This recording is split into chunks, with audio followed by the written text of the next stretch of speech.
Hello everyone, welcome to UPSC Pro. We are here with lecture 2 of फटाफट previous year questions. इस series में UPSC prelims के previous year questions हम लोग देखेंगे 2014 से लेके 19 तक. अगर आपने इंट्रोडक्शन वीडियो नहीं देखा है जो कि लेक्चर 1 है तो आप देख लीजिए, उसमें काफ़ी सारी चीज़ें मैंने बताई हूँ और इसके अलावा काफ़ी सारे अच्छे क्वेश्चंस उसमें कवर हुए हैं. आपको गेसिंग का आइडिया हो जाता है, बहुत अच्छे अच्छे टिप्स एंड ट्रिक्स पता चल जाते हैं. मैं यहाँ पे भी ब्रीफ में बता देती हूँ. सबसे पहले क्वेश्चन सब जब भी देखेंगे हम देखेंगे कि एरियाज़ कौन से इंपॉर्टेंट है, फिर देखेंगे कि गेसिंग हो सकती है क्या, देन विल सी कि जो फैक्चुअल चीज़ें हैं वो कौन से एरियाज से आ रही है, आपको कौन से फैक्ट्स लर्न होने चाहिए. So let's start. ये फर्स्ट क्वेश्चन है. क्वेश्चन बोल रहा है कि how is National Green Tribunal NGT is different from the Central Pollution Control Board. Statement 1, NGT has been established by an act whereas CPCB is created by an executive order. Second is the NGT provides environmental justice and helps reduce burden of litigation in higher courts, whereas CPCB promotes cleanliness of streams and wells and aims to improve the quality of air in the country. आप video pause करें और answer सोचें. देखिए, सबसे पहले तो यहाँ पे हम देख लें कि जो भी एनवायरनमेंट के बॉडीज़ है, इंस्टीट्यूशंस है, एनवायरनमेंट से रिलेटेड इंटरनेशनल इंस्टीट्यूशन, कन्वेंशंस, ये सारे इंपॉर्टेंट हो जाते हैं. ठीक है, ये सभी पे ध्यान देना होगा हमें. अब हम क्वेश्चन पे आते हैं. जो NGT है, अगर हम इसके बारे में बात करें तो ये 2010 में इस्टेब्लिश हुआ अंडर NGT एक्ट. ओके, तो ये जो फर्स्ट स्टेटमेंट है ये राइट है, बट फर्स्ट स्टेटमेंट का सेकेंड पार्ट ये रॉन्ग है, क्योंकि CPCB जो है ये भी एक स्टैट्यूटरी ऑर्गेनाइजेशन है जो कि 1974 को इस्टेब्लिश हुई under water prevention and control of pollution act 1974, और इसके पावर्स एयर प्रिवेंशन एक्ट के अंतर्गत भी है. ठीक है, जो कि 1981 का एक्ट है. तो ये फर्स्ट स्टेटमेंट का सेकंड पार्ट रॉन्ग होता है. ये आपको पर्टिकुलरली पता होना चाहिए. ये स्टैटिक का पोर्शन है, आपको लर्न रखना होगा. तो ये जो फर्स्ट स्टेटमेंट है ये रॉन्ग हो जाता है. सेकेंड स्टेटमेंट देखते हैं. ये बहुत ही जनरल स्टेटमेंट है. NGT क्या करता है, एनवायरमेंटल जस्टिस, नेचुरल जस्टिस को फॉलो करते हुए. ये बिल्कुल सही है. ये ट्रिब्यूनल है एक तरीके से, और जजमेंट देता है अगर एनवायरमेंट को कोई हानि हो रही है किसी प्रकार की तो ये इंटरफेरेंस करता है. ठीक है, तो ये जो सेकेंड स्टेटमेंट है ये राइट है, और CPCB भी एनवायरमेंट के लिए, क्लीनलीनेस के लिए काम करता है. तो आंसर हो गया B. नेक्स्ट क्वेश्चन देखते हैं. Among the following cities which one lies on the longitude closest to that of Delhi. देखिए, अगर आपकी मैप की अंडरस्टैंडिंग उतनी अच्छी नहीं है तो ये वाला क्वेश्चन काफ़ी टफ हो जाता है. तो आप वहाँ पे डिसाइड कीजिए आपको ये क्वेश्चन अटेम्प्ट करना है या नहीं करना. देखिए, अगर ये क्वेश्चन में आप श्योर नहीं है तो आप इसे अटेम्प्ट मत करिए. वहाँ पे इसके पहले मैंने आपको एक एप्टीट्यूड की बात कही थी, तो उसमें ये भी चीज़ आती है कि आपको कहाँ रुकना है वो भी पता होना चाहिए. मतलब आप ऐसे टेम्पटेशन में बस सॉल्व ना कर दे क्वेश्चन. अगर आप श्योर नहीं हैं तो आप रुक जाए, मत करें अटेम्प्ट, बिकॉज लॉस. अब देखो ना, अगर नेगेटिव गया, ठीक है, तो बाकी लोग जिनका ये पॉजिटिव जा रहा है तो आपको 2.66 मार्क्स का लॉस हो रहा है. तो ये बहुत ज़्यादा होता है. 0.5 मार्क्स से भी लोगों के बच जाते हैं प्रीलिम्स. तो आपको बहुत ध्यान से अटेम्प्ट करना है. श्योर नहीं है तो अटेम्प्ट नहीं करना है. यहाँ पे मैं अगर गेस करना चाहूँ तो सपोज ये इंडिया है, और आपको अगर ये पता है कि नागपुर इंडिया का सेंटर माना जाता है, तो सपोज ये नागपुर है, नागपुर की लोकेशन पता होनी चाहिए, और जो दिल्ली है वो नॉर्थ वेस्ट में आता है नागपुर के, ऐसा कुछ आता है उसका रूट. तो क्या होता है, दिल्ली से आप हम लॉन्गिट्यूड बना ले एक, ठीक है, तो पुणे इस तरफ आता है, दूर पड़ जाता है थोड़ा, ठीक है, और हैदराबाद इस तरफ है कहीं, तो सबसे पास बैंगलोर ही होता है. तो वैसे भी नागपुर और बैंगलोर में बहुत कन्फ्यूजन होगा, फिर भी आप रिस्क लेके कर सकते हैं वाला क्वेश्चन अटेम्प्ट. आंसर बेंगलुरु है. नेक्स्ट क्वेश्चन देखिए. With reference to Global Alliance for Climate Smart Agriculture, which one of the following statement is correct. First statement, GACSA is outcome of climate summit held in Paris 2015. Second, membership of GACSA does not create any binding obligation. Third, India is instrumental in creation of GACSA. Video pause करें और answer सोचें. देखिए, इसका answer B है. जैसे मैंने पहले भी बताया था, जो पेरिस एग्रीमेंट है उसके आउटकम्स हमको अच्छे से पता है. अगर उसमें ये नहीं आपने सुना तो ये नहीं है. ठीक है, आप इतना कॉन्फिडेंस रखें. अगर फर्स्ट रॉन्ग होता है तो आपके ये दो ऑप्शन निकल जाते हैं. अब यहाँ पे सच में आपका नॉलेज का टेस्ट होता है कि GACSA है क्या. फिर तो इंडिया ना ही इसका मेंबर है, तो इंस्ट्रूमेंटल तो कैसे ही होगा. अगर आपको नहीं पता कि इंडिया इसका मेंबर है या नहीं, तो यहाँ पे इंस्ट्रूमेंटल है या नहीं ये हम लोग सोच सकते हैं थोड़ा, ठीक है। इंडिया के साथ एग्रीकल्चर में ऑलरेडी इतने सारे इश्यूज हैं अनरिजॉल्व, इंफ्रास्ट्रक्चर की प्रॉब्लम है, गरीबी इतनी है, ये वो। उसके बाद में जो हमारी बेसिक नेसेसिटी पूरी नहीं हो रही, तो क्लाइमेट स्मार्ट एग्रीकल्चर के लिए हम आगे कैसे बढ़ सकते हैं? उसमें और फंडिंग लगेगी, टेक्नोलॉजी लगेगी, तो इसके लिए हम लोग इंस्ट्रूमेंटल नहीं हो सकते। अब मैं इन्फॉर्मेशन के लिए आपको बताती हूँ, हम इनके मेंबर भी नहीं हैं। तो ये जो थर्ड है, अगर आप कॉमन सेंस से हटा दें तो 3 हट गया, तो आपको डायरेक्टली आंसर मिलता है। और 2 क्यों करेक्ट है? क्योंकि बहुत सारे जो कन्वेंशंस है actually they are not binding at all, most of them. Binding होगा तो कैसे कंट्री साइन करेगी, कैसे रेटिफाई करेगी? कुछ एक फ्लेक्सिबिलिटी चाहिए कंट्रीज को।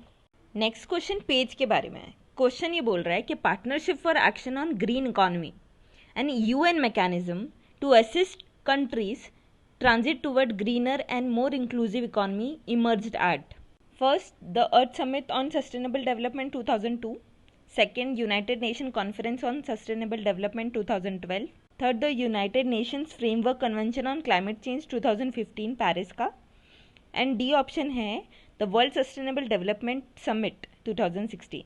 वीडियो पॉज करें और आंसर सोचें।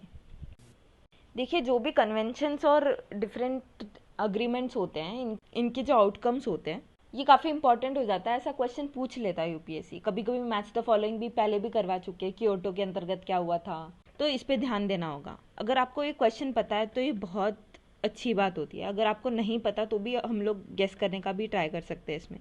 देखिए, आप लोगों ने पेरिस एग्रीमेंट पढ़ा होगा काफ़ी अच्छे से, 2015 का।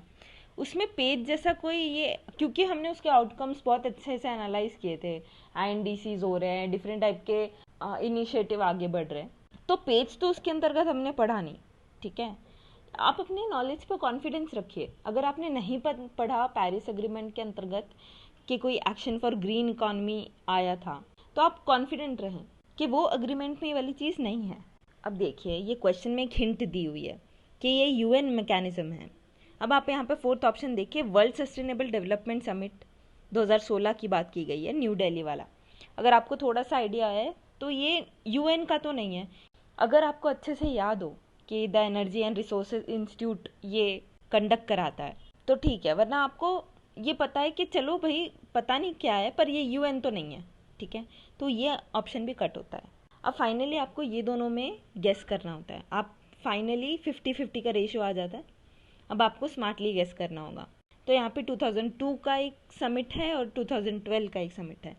तो यहाँ पे बात की गई है partnership for action on green economy. तो ग्रीन इकॉनमी की बात तो अभी अभी की गई है ना, थोड़ा रिसेंट है, एकदम पुरानी बात नहीं है वो। ऐसी इकॉनमी बनाना जिसमें एनवायरमेंटल रिस्क कम हो, इकोलॉजिकल जो हानि होती है एनवायरमेंट को वो कम से कम हो, सस्टेनेबल डेवलपमेंट हो। ये रीसेंट फेनोमेना है। UNEP की 2011 में एक रिपोर्ट भी आई थी, ग्रीन इकॉनमी रिपोर्ट, तो उससे भी आप कनेक्ट कर सकते हैं। देखिए, अल्टीमेटली आपको थोड़ा सा कॉमन सेंस लगा के ये दोनों में से एक चूज़ करना ही होगा। 50-50 तक पहुंच गए तो आपको अटेम्प्ट करना चाहिए मेरे ख्याल से। तो इसका आंसर है B, United Nation Conference on Sustainable Development 2012। देखिए, ये जुगाड़ जो है ना, ये हमारा लास्ट रिजॉर्ट होना चाहिए। सबसे पहले तो हमको अच्छे से हार्ड वर्क करके पढ़ना चाहिए और फिर जाके वहाँ स्मार्ट वर्क भी करना पड़ेगा, ठीक है। ये आप एक तरह से ले लें कि यूपीएससी कुछ बाउंसर दे देता है। अब जो ऑफिसर्स होते हैं उनको भी तो ऐसी सिचुएशन मिलती है जब उनको कुछ पता नहीं है, तो भी तो कुछ लॉजिक निकाल के कंक्लूड करना पड़ेगा ना, चीज़ें डिसीजन लेना पड़ेगा। तो एक तरीके से आपका एप्टीट्यूड चेक होता है उसमें।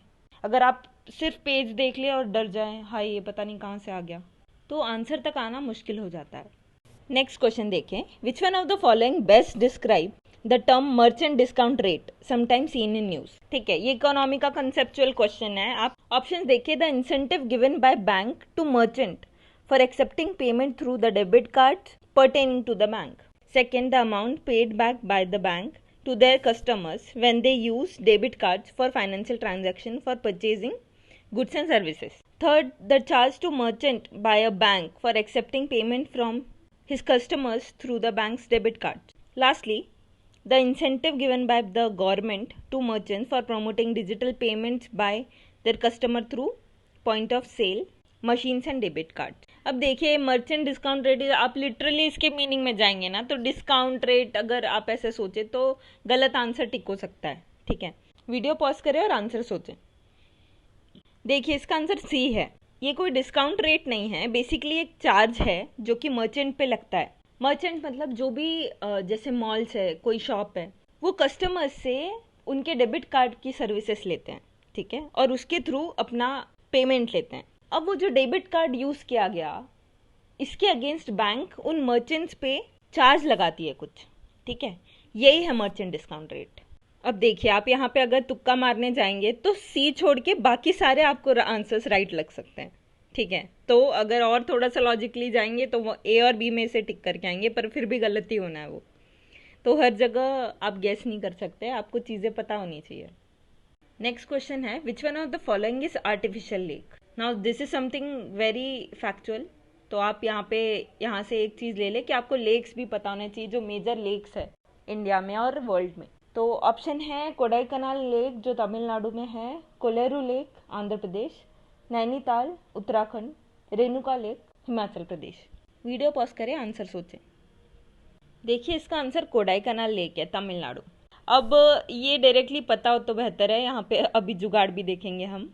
ठीक है, तो यहाँ पे ऑप्शंस देखें। उत्तराखंड के बारे में दिया गया है नैनीताल, जो कि हिमालयाज के फुट हिल्स में है। फुट हिल्स में है, यहाँ पे पानी ऑलरेडी उपलब्ध होगा, तो आर्टिफिशियल लेक बनाने की ज़रूरत नहीं है। ठीक है, हम इसको अगर कैंसिल करें, हिमाचल प्रदेश इसका रेणुका जो लेक है, इसको भी उसी लॉजिक से अगर हम कट करें, ठीक है, तो हम ये दो ऑप्शंस के बीच में रह जाते हैं। अब कोलेरू लेक की बात करूं तो ये तो डेल्टास के बीच में है, यहाँ पे भी आर्टिफिशियली बिल्ड करने की कोई बात ही नहीं आती है। ठीक है, कृष्णा और गोदावरी डेल्टा के बीच है। और साथ ही साथ जो कोलेरू लेक है, it is one of the largest fresh water lakes in India. तो ये आर्टिफिशियल नहीं है, तो हम अपने ऑप्शन में पहुंच जाते हैं, ए ऑप्शन, जो कि राइट आंसर है। तो आज के लिए बस इतना ही फ्रेंड्स। हम वीडियो को थोड़ा शॉर्ट एंड स्वीट ही रखते हैं। अगर आप इस चैनल पे न्यू हैं तो सब्सक्राइब कर लीजिए चैनल को और इस सीरीज़ के साथ बने रहें। और अगर प्रीवियस ईयर क्वेश्चंस आपको प्रैक्टिस भी करने हैं तो डिस्क्रिप्शन में MCQ के चैनल की लिंक है, आप जाके उसे ज्वाइन कर सकते हैं। अभी मॉडर्न हिस्ट्री के क्वेश्चंस शुरू हैं वहाँ पे, रोज़ कुछ क्वेश्चंस डल रहे हैं प्रीवियस ईयर के, तो आप वहाँ पे प्रैक्टिस कर सकते हैं। शेयर करें इस चैनल को अपने फ्रेंड्स के साथ, लाइक करें अगर आपको ये वीडियो अच्छा लगा तो, इन्फॉर्मेटिव लगा तो। Thank you so much.